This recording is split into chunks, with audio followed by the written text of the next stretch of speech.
প্রিয় চাকরি প্রত্যাশী বন্ধুরা, আশা করি আপনারা সবাই ভালো আছেন। আপনারা ইতিমধ্যে জানতে পেরেছেন যে খাদ্য অধিদপ্তরের পরীক্ষা আগামী ৯ তারিখে হতে যাচ্ছে। তো এখানে টেকনিক্যাল সহ কয়েকটি পদের পরীক্ষা হবে এবং আমাদের যে মেইন পদগুলো অর্থাৎ উপসহকারী খাদ্য পরিদর্শক, সহকারী খাদ্য পরিদর্শক, অফিস সহকারী কাম কম্পিউটার মুদ্রাক্ষরিক, এই পদগুলোর পরীক্ষা কবে হবে? তো আমরা যদি ৯ তারিখে এই পদগুলোর পরীক্ষা দেখি তাহলে আমাদের সামনে আর একটা ডেট আছে, সেটা হচ্ছে ২২ তারিখ। তাহলে আমরা ধরতে পারি যে ২২ তারিখে উপসহকারী খাদ্য পরিদর্শক এই পদগুলোর যেকোনো একটি পরীক্ষা হবে ২২ তারিখে।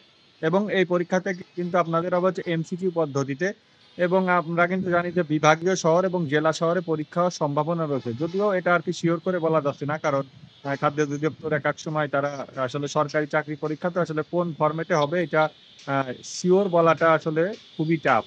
তারপরেও বড়, বড় জেলা শহর এবং যেহেতু প্রার্থী অনেক সেক্ষেত্রে বড়, বড় জেলা শহর এবং বিভাগীয় শহরে আপনাদের পরীক্ষাগুলো হবে এবং পরীক্ষার প্রশ্ন করবে কিন্তু বুয়েট। এটা আমরা ইতিমধ্যেই নিশ্চিত হয়েছি যে বুয়েট প্রশ্ন করবে।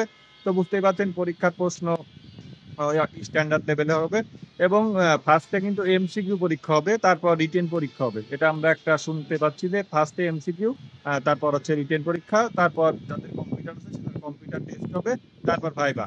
তো আবার এমনও হতে পারে যে এমসিকিউ এর পরে ডাইরেক্ট ভাইভা, এটাও হতে পারে। তো যেকোনোটাই হইতে পারে। তো সে ২ টার প্রস্তুতি কিন্তু নিয়ে রাখতে হবে। এমসিকিউ প্লাস রিটেন এবং কম্পিউটার তো অবশ্যই, যারা কম্পিউটার পোস্টে যে অফিস সহকারী কাম কম্পিউটার মুদ্রাক্ষরিক ওইটার জন্য কম্পিউটার তো অবশ্যই ম্যান্ডেটরি। তো এই ছিল আ সর্বশেষ খবর। তো চাকরি সম্পর্কিত এরকম সকল তথ্য পেতে আমার চ্যানেলটি সাবস্ক্রাইব করে রাখতে পারেন। ভিডিওটি ভালো লাগলে একটি লাইক দিবেন। ধন্যবাদ সবাইকে।